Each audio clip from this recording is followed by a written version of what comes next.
Hello Year 10 and welcome to this video lesson on the Emigree by Rumens. Today's session we will start by thinking about what an emigree is. We're then going to think about the message of the poem and what it's about. The third item on today's list is for you to think about the context of the poem, and there'll be a task for you to complete on this. That will be followed by us analysing the poem together. And the final thing today is for you to complete some tasks specific to the poem. So when we're thinking about what an emigree is, emigrants are people who have left the country of their birth to settle elsewhere in the world. Now, the spelling used in the poem, so emigree, that Rumens chooses is a feminine form. So we can infer from this that the speaker in this poem is actually a woman. Rumens herself, the poet, she's lived in Northern Ireland and Wales, and she's British. She's travelled widely around Russia and Eastern Europe, and her poetry tends to focus on foreign customs, cultures and languages. Now, the poem itself, what it's about a displaced person and them reflecting on where they were born, the city of their birth. If you're displaced, it means you usually are forced to leave your home because of war, persecution, or natural disaster. So we can infer that the speaker in the poem has had to leave their place of birth because of these factors. And what she does in the poem, she pictures her place of birth and where she was born. Now, what's interesting is the city and the country that she speaks about is never named, so we never find out where this may be. And it seems as though that's intentional, it's done on purpose. And the reason she might have done this is to make the poem be as relevant to as many people who've left their own home as possible.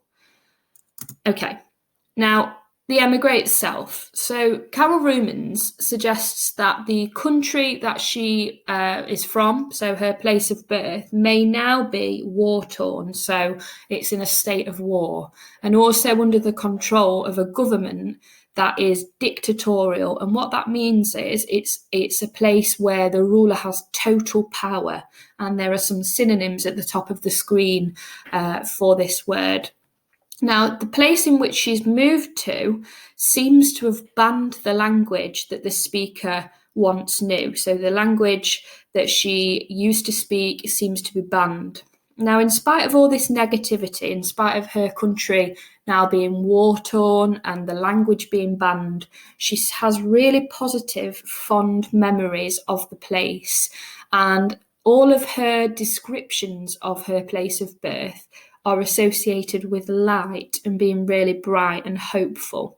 And it shows the power of place. So even though you might have left a place a long time ago, your memories of it will remain fond.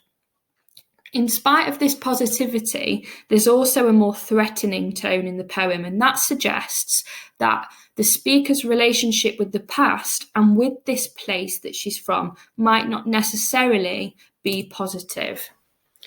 Now, when we're thinking about the poem in terms of power and conflict, the poem is about the power of your own identity and how it can remain with you despite any challenges you might face. So even though the speaker has moved country, has moved city, her identity with that place remains. It's also about the power of government to attempt to crush identities and cultures. And the poem could also be said to be about conflict, given that the speaker's home country now seems to be in a state of war. And furthermore, the speaker faces conflict between her native identity, so the identity which she was born, and her new home. There seems to be some conflict there where perhaps she doesn't fit in the new place. Okay, so what I'd like to do now is set you off on a task. And in this task, what I'd like you to do is look at Rumens and the poem. So the research I'd like you to complete is: who is Rumens? What is the background to the poem? Why does she write about this? What can you learn about emigres? And what does it mean to emigrate? So if you'd like to pause the video at this point to answer these questions, that would be great. Okay, next what I would like us to do is read the poem. Now, as we do in class, I would like you to read it twice. So I'll read it with you the first time, and then I'd like you to read it again. But the second time around, you can make notes about your initial impressions of the poem. Okay. There once was a country. I left it as a child, but my memory of it is sunlight clear, for it seems I never saw it in that November, which, I am told, comes to the mildest city. The worst news I receive of it cannot break my original view, the bright, filled paperweight. It may be at war, it may be sick with tyrants, but I am branded by an impression of sunlight. The white streets of that city, the graceful slopes, glow even clearer as time rolls its tanks and the frontiers rise between us, close like waves. That child's vocabulary I carried here like a hollow doll, opens and spills a grammar. Soon I shall have every coloured molecule of it. It may by now be a lie, banned by the state, but I can't get it off my tongue. It tastes of sunlight. I have no passport. There's no way back at all, but my city comes to me in its own white plane. It lies down in front of me, docile as paper. I comb its hair and love its shining eyes. My city takes me dancing through the city of walls. They accuse me of absence. They circle me. They accuse me of being dark in their free city. My city hides behind me. They mutter death, and my shadow falls as evidence of sunlight. Okay, I'd like you now to read that one more time. And this time, when you're reading, I'd like you to note down what your impressions of this poem are. So, what do you think this poem is about based on what you've read? Okay, we're now going to go through the poem stanza by stanza. There are 3 stanzas to go through, and I've just picked a few lines from each for us to talk about. Firstly, though, to summarise the first stanza, what this is saying is the speaker is remembering the country that she's from. And it seems that the country that she's from is now at war, but her memories of that place are positive. Now, the highlighting on the page is done to show the reference to light against dark. So we've got things like sunlight clear against November, a month which, starting to get into the depths of winter and it's very dark. She also talks about a bright filled paperweight. So all these references to the place where she's from, her home country, her home city, usually are accompanied by some reference to lightness, being really bright and hopeful. We've also got at the bottom of the stanza lots of words which come together to form the semantic field of war. We've got quite violent vocabulary with war, sick, tyrants. And the last line, she says, I'm branded by an impression of sunlight. To brand someone is to burn something onto skin. So this is quite a violent verb here against the impression of sunlight. So it seems as though we've got this conflict of violence against light. In the next stanza, the speaker's remembering the country that she's from as being light and pure, even though that might not be the case anymore. She feels as though she needs to hide her native language from her new country and hide her identity from the place that she now lives, but it's quite hard to do this. Again, we've got lots of references to lightness. So we've got white streets and glow. So the whiteness and the glowing could connote innocence, purity, lightness and hope. All of these memories associated with the place that she's from being positive. We've got, again, the semantic field of war coming through because she says that time rolls its tanks. Now, this is personification with her imagining time being almost a tank as used in war. And then we've got childlike vocabulary with that child's vocabulary I carried here like a hollow doll. And all of this childlike vocabulary could connote innocence, something being nurturing and maternal. So that's her kind of feelings towards the place which she's from. She feels as though she needs to nurture it and look after it, and though there's a lot of innocence associated with it.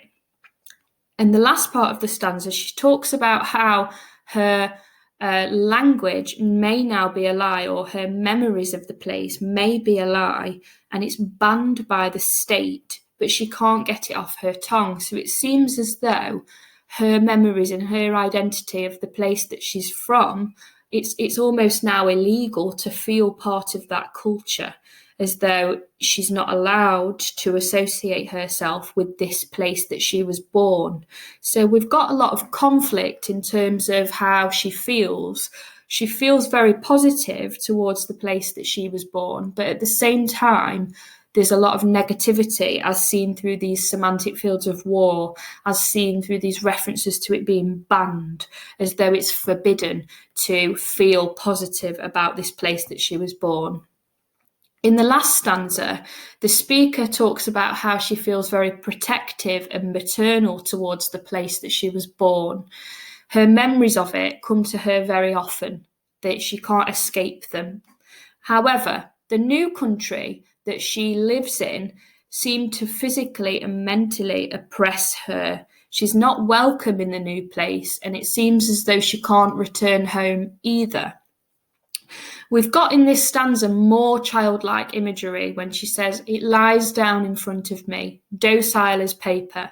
I comb its hair and love its shining eyes." So again, she is using this metaphor to describe her memory of the place she was born and her nurturing it and looking after it and cherishing it as a mother might do with a child. So she feels very protective over her memories and her identity. We've got more light versus dark. So we've got shadows, we've got shining eyes, and so on. So the lightness is associated with the place that she's born, and the darkness is the conflict in that she's not able to feel as though she's part of that identity anymore. We've also got a repetition of they. So they accuse me of absence, they circle me, they accuse me of being dark in their free city. Now, they could be the people who live in her new city where she's moved to, and how she's not actually able to fit in this new country because she's from another culture or another place. So what they seem to be doing is opposing her and oppressing her, not allowing her to fit in and not allowing her to feel like she's part of her old identity and a new one. Okay, what I would like you to do, based on what we've just spoken about there, is summarise the poem if you haven't already. So what is this poem about? What is an emigre? How does it relate to the poem? For the second task, I want you to think about how Carol Rumens talks about being an emigre, and why does she talk about it like this? So you're thinking for this, is she presenting being an emigre as something that's positive or something that's negative, and why? For the third task, I want you to think about how it would feel to be an emigre, according to Carol Rumens. What challenges and obstacles do emigres face? Do you think it's true of all emigres that everybody has to face these obstacles? And 4, I want you to think what you might compare this poem to when you're thinking about power and conflict. So think about the other poems that you've studied so far. How could this poem compare in terms of power? How might it compare in terms of conflict? Thank you.